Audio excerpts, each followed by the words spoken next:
Tell Me About It is brought to you by Extreme Health Club.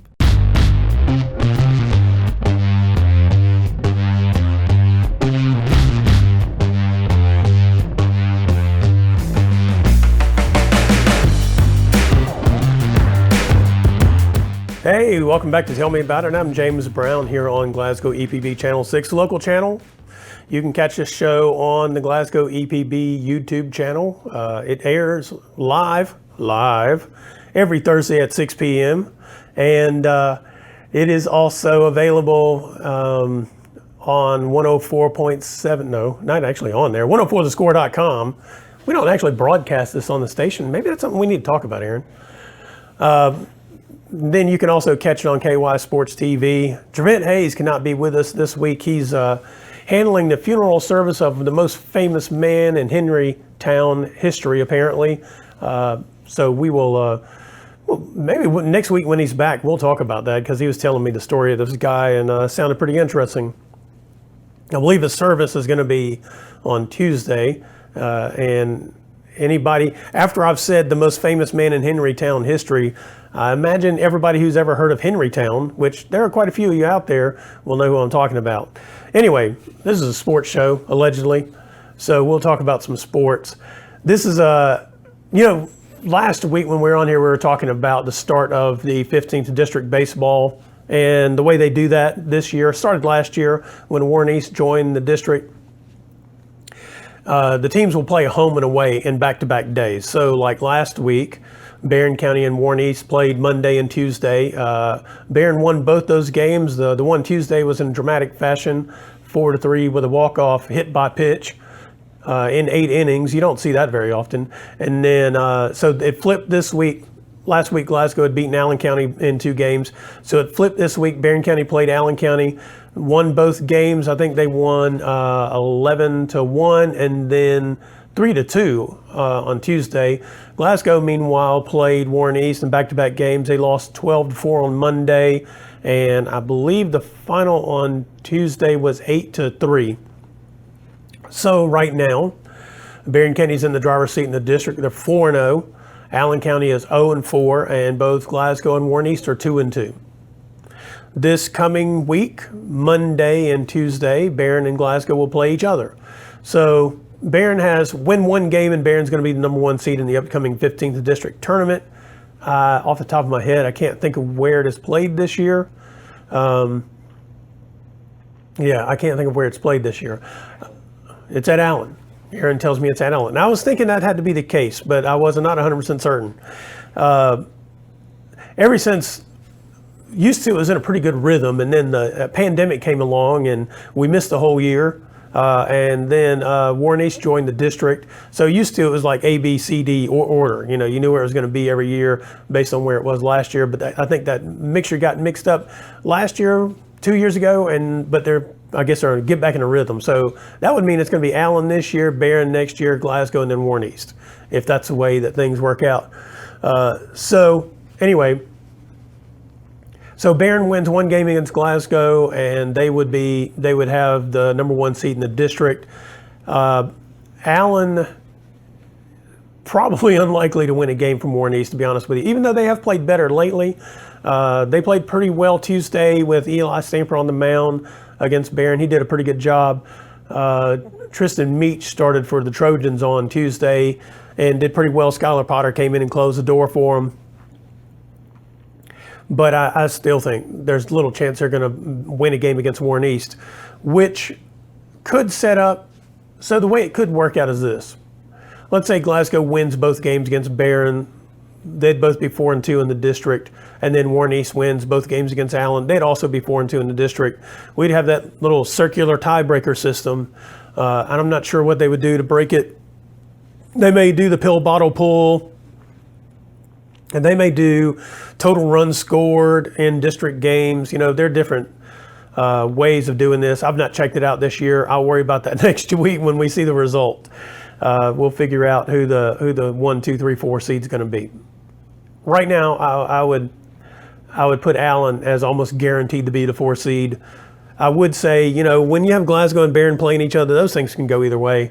Barron's probably been, well, not probably, they've been the more consistent team this year, especially pitching-wise. Glasgow, Joey Myers and Gavin Coffey opening and closing games, and then Tristan Meach and Skylar Potter opening and closing games. They have a 2-day rotation that's been pretty effective for the Trojans. Glasgow, we've had Austin Parker. He's had some pretty good pitching games. Davey Williams has come in and pitched pretty well, not necessarily as a starter, but as a reliever or closer. Mason Bass, I think, has had a couple of complete games this season and won those. So, but then once they kind of get off of those guys, they start getting into some struggle territory, where they're kind of looking for people who'll just hit the strike zone. The defense has played pretty well most of the time, but if you can't throw strikes, that's when things really go off the rails. You don't want to give up the free bags and that kind of stuff. So anyway, Glasgow will need Parker, Williams, Mason Bass, maybe Mason Lowry or a couple of other people to come in and have some pretty good innings. Peyton Limley has had some pretty good innings this year. So they'll need a couple of guys who pitch well against Barron County next week, because Barron's guys have just been more consistent at this point in the season. So on the softball front, we kind of have an interesting situation. Barron County, Shea Bogue has taken over as the primary pitcher in the circle.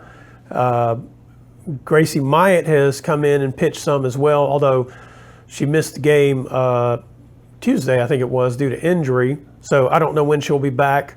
I think it's Adeline Cunningham also will come in and pitch some.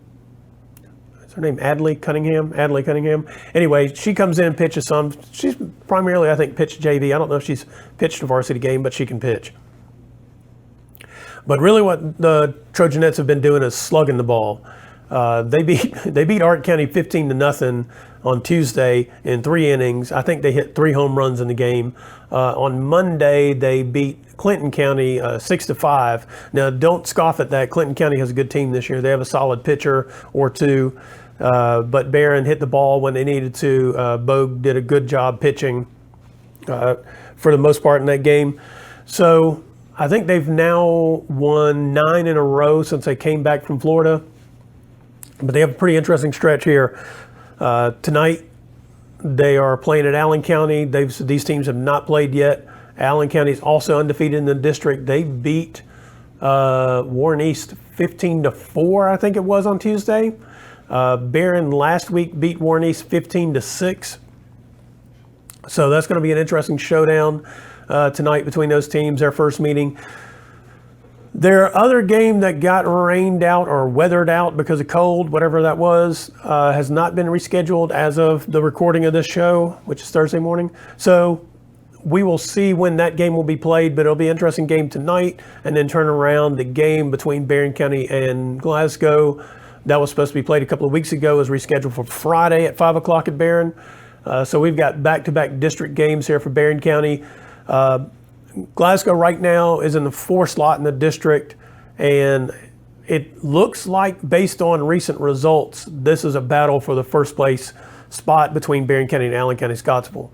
So we'll see how that goes. Warren East is sometimes good and then sometimes struggles. We've seen them have some pretty good games, and that's been true for Allen County as well, mostly because of injuries for them. They've had several players miss games or not played at all this season, I think, because of injuries. So they may be a team that's just now kind of rounding into what they plan on being in the postseason just because of the injury situations. So that's going to be pretty interesting there. Looking out a little further on the softball side, South Warren is still just dominant in the 4th region this year. Logan County's been pretty good. And, of course, Barron's good. Greenwood also pretty good. South Warren's been the 1. Greenwood's probably the 2 right now in the region. And then you get down into the Barron County, Allen County, Clinton County, Logan County realm. Maybe even Franklin Simpson there, even though Barron beat them 7-3 last week, which I thought was a pretty good win for them. So, we'll see what the rest of the 4th region looks like. And then on the baseball side, it's been Bowling Green's been really good. South Warren's been good. Greenwood has been very good this year, and Barron. I mean, with the pitching staff they have, they're right there near the top of the region. Then you got to factor in Franklin Simpson. I think they have 13 seniors. Logan County, they're good year in and year out. Russell County, always good as well. We don't get to see them a whole lot until the tournaments, 4th region tournament time. They still play. I mean, they play some 4th region teams. They still play a kind of 12th region schedule, which is where they were until 2006. That was almost 20 years ago, but still they like to play the 12th region schedule. So, we got 3 weeks, less than 3 weeks until the playoffs start. I guess it's right at 3 weeks until the district tournaments start.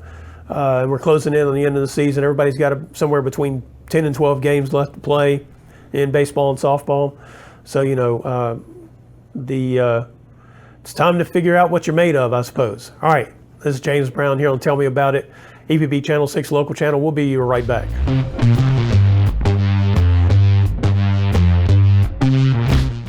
Extreme Fitness has doubled in size, now with over 8,000 square feet of co-ed weights and an upgraded 90-degree saline therapy pool. The Extreme Fitness campus also holds the exclusive Extreme Fitness for Women complex and Extreme Blend smoothie bar. You have to experience the variety of classes to realize the impact they have on their clients. Personal training is with the best in the business and is available and tailored to fit individuals.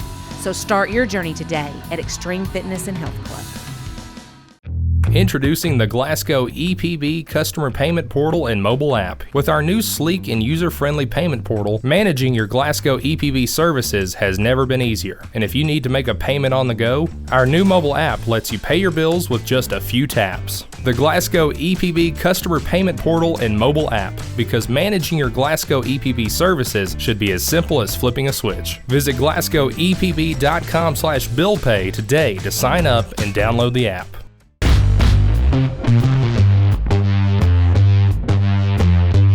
Welcome back to Tell Me About It. I'm James Brown, 104thescore.com. Trevent Hayes was unable to be with us today. He's with KY Sports TV. First segment, we talked a little bit about some baseball and softball. We're going to talk about some high school track. Mention a little bit of tennis because that's also going on this time of the year. Last week, Barron County hosted a track meet, and it was the first meet of the season that both Chesney McPherson and Gracie Reed were able to run. They've been nursing injuries, and so they have about probably 4 track meets left before we get to the regional meets. Chesney, last year I think she finished second in the state in 3,200 in Class 3A. So she's trying to get back to that pace that she had last year. And one of the things that, they did the meet at Barron County, that was their kind of tune-up meet. Both of them ran in the Eastern Relays on Saturday in Louisville. I think Chesney McPherson finished 14th in a field of 120. She ran like an 11:07. Don't scoff at that. The winner of that race ran 10:18, which is a girl from Assumption. And there were some incredible times when you look at that. I don't remember where Gracie finished. She was like in the 40s, somewhere in that range. Had also had an outstanding time. They both ran the kind of times that most of us, if we went out there and tried to run, would probably just die. So there's that for context. And so they had good meets. It's a strong meet for them to run in. Then Brody Miller also ran at the Eastern Relays on the boys' side. I think he finished 94th out of 118 or so with a time of like 9:57 or something like that. The guy who won that race ran around, 8:50 somewhere. I believe that's what that number was 8:50, because his split times, his first lap was like 1:04. And his final lap was like 1:02, somewhere around there. The dude was trucking. So he was not from Kentucky. He was from like Ohio or something like that. But anyway, that event brings in distance runners from all around, basically the Midwest. They'll come from Indiana, Ohio, Kentucky, Pennsylvania, maybe even Tennessee, that kind of thing. You're going to get some of the best distance runners in this area of the country, and it's just an amazing collection of talent. So it's a very competitive event. And then meanwhile, Lucas Christian for Glasgow, he's still been killing it in the triple jump and the 110 and 300 hurdles. I believe he set the school record in the triple jump. I believe it was 43:10, I think is what it was. And then he also has set the school record in the 300 hurdles. And if you look across, Glasgow's back in 1A as a track program. If you look across the state in the 1A, Lucas, I believe, is number 1 in the triple jump and both hurdle events. Now, I may be wrong about the hurdle events, but I'm pretty sure he's number 1 right now in all 3 of those events. So he's a guy who's looking at the possibility of, performing well at the 1A state meet about a month from now. And he could be another state champion from one of our schools around here. Obviously, Chesney McPherson might be in that mix as well, depending on how well she recovers as the season goes along. And then Cynthia Austin, she won the triple jump at the District 15 meet over at Warren East last week. I think that was last Friday.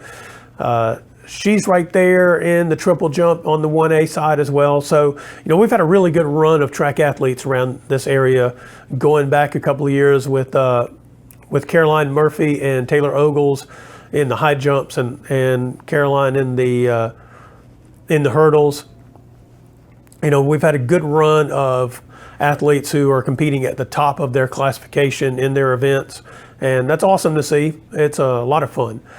Meanwhile, the tennis season is also ongoing. I'm not sure, when it comes to tennis in this area, Bowling Green, Greenwood, and South Warren always have really good tennis players. But we do have, some that are competing pretty well right now. I'd say most prominently Addison McFall as a singles player at Barron County. I believe she's a sophomore this year. She's been a strong competitor on the tennis side of things, so hopefully she can make a run there. We focus on baseball and softball, but we have a lot of other sports going on with people who are doing standout things. So anyway, one thing I did want to talk about before I got out of here, 2 things, I guess. One was last week we recorded the show, I think about 9 a.m. on Thursday, and I made a comment whenever Trevent Hayes was blaspheming Mark Pope's name, which may have been for good reason, as it turns out, because my comment was, as long as he can convince Reed Shepherd to stick around, he'll be fine. Well, guess what? Before 5 o'clock, Reed Shepherd decided he was going to the NBA draft, so sorry, Mark. Trevent may have nailed it. It's such a fluid time in college athletics. We had a dude at WKU who played in the spring game on Saturday, and then I think he jumped in the portal on Tuesday. I mean, that was football. You just, week to week, you just leave the roster blank until the first kickoff, and then you can actually fill in who's on the team. That would be my suggestion. Don't try to figure out who's there. Just watch them play. It'll be one of those where you see the guy, they'll call out the guy's name, and you'll be like, oh, I thought that guy was at Ohio. And I mean the University of Ohio, not Ohio State. And you'll be like, oh, when did he get here? So, enjoy the mystery. Actually, maybe this should be a game.